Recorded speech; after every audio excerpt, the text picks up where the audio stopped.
Nasaan si Sylvia? Tulog ka ba?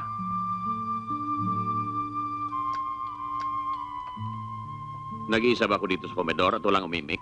Amado, tawagin mo si Rita mo. Sabihin mong masamang pinaghihintay ang almusal. Wala pa siya, Papa. Wala pang kotse niya. Tumawag ba? Sinabi ba kung nasaan siya? Hanapin mo siya, David. Call me at the office pag nakita mo siya. Yes, sir. May bisita nga pala akong darating. Dito muna siya titira. Gusto ko sana makasundo niyo siya. Ayaw ko mapahiya. Importante sa akin ang taong to. We understand, sir. Sino yan, Papa? Future member of our family? Christy, the greater the truth, the greater the libel.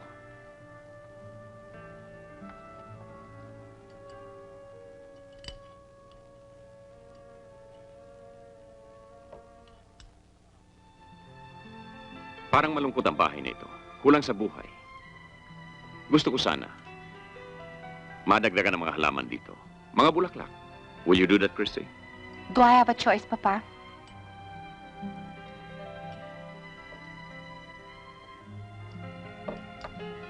At ang painting ng iyong mama, dapat siguro ibaba muna. Doon muna siya sa itaas. Nakakahiya naman sa darating. Hindi naman siya siguro magtatampo. Alam naman niyang siya laging nasa puso ko. Ano ipapalit natin? Another painting, modern motif. Walang gagalaw sa portrait ng mama ko. Kung gusto mong mawala yan, Papa, sunugin mo muna ang bahay na ito. Kung saan nakalagay yan, dyan din mabubulok yan dahil kalahati ng lahat ng naririto still belongs to my mommy, Papa! Sylvia! Sylvia! Sylvia! Saan ka nang galing? Bakit ngayon ka lang? Sa bahay ng kaibigan ko. Babae o lalaki? Hindi babae, hindi lalaki. Sala sa init, sala sa lamig. In short, Papa, bakla. At hindi lang yan. Alam mo ba, ang asawa niya, T-bird pala. Matuto kang sumagot. Akong kaharap mo. Saan ka natulog? Kay Joey. Sinong Joey ito? Sino mga magulang niya? Anong trabaho niya? Wala, Papa. He's just a nobody. I don't want you to see him again. That's my right as a human being. And besides, Papa, I'm above the age of consent. Malay mo, una pa akong pakasal kisa sa inyo. Hindi pa kayo nakakapasok ng simbahan. Sinakal ko na siyang buhay. Eh di maghahanap na lang ko ng iba. Marami lalaki yan. Nagkalat sa kalye mga palamuni, mga patay gutom. Papatayin ko silang lahat. You can't kill them all, Papa. Subukan mo. Subukan mo ako. I have to go.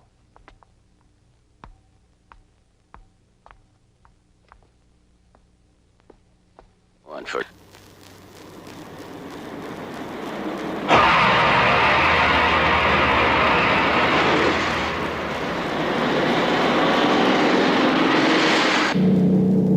Boss, mukhang may sumusunod sa ating kotse. Ha?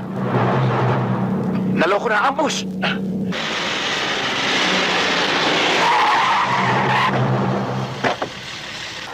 Sir, misis nyo lang pala. Yun nga ang ibig kong sabihin. Hi, Han. Lumipat ka na sa kotse kay Edmundo. May party tayong pupuntahan. Late na tayo, ang tagal-tagal mo akong pinaghintay. Akala ko ba hindi ka na mag-attend? Ako na lang pupunta. Naisip kong importanteng pumunta para sa campaign mo. Halika na. Dito ka na sumakay sa kotse ko. Ayokong sumakay kasama ng mga bodyguards mong konsentidor. Han? Talaga bang kailangan mo pumunta? Dito pa ba tayo mag-aargue sa daan? Ha? Sumunod kayo.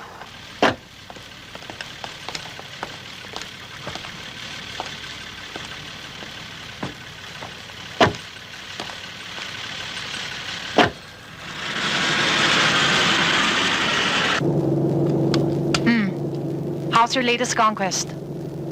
Okay lang. Sa akin, hindi okay.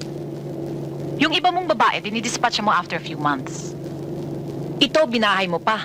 Pati pamilya, suportado mo. Ang husay mo naman mag-imbestiga. Kung meron kang espiya sa babae mo, meron din ako.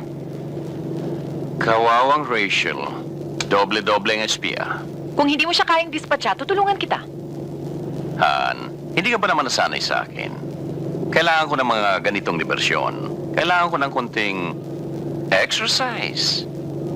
Pag pinalis mo si Rachel, maghahanap din naman ako ng iba.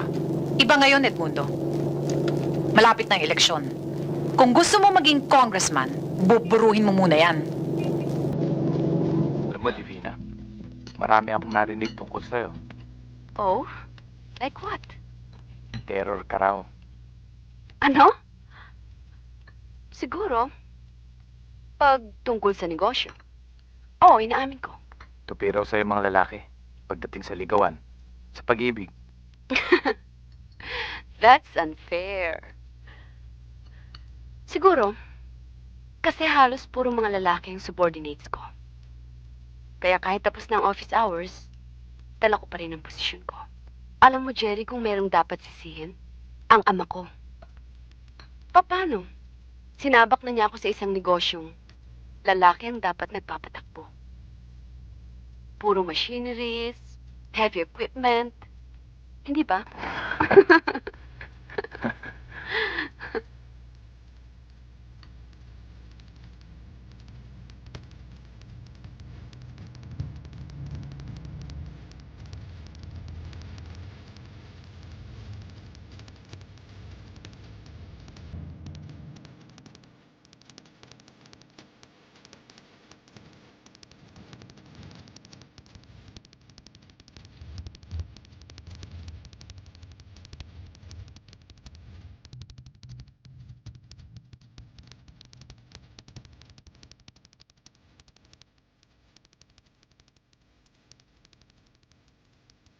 Salamat. For what? For a wonderful evening. Hindi pa naman tapos ang gabi eh.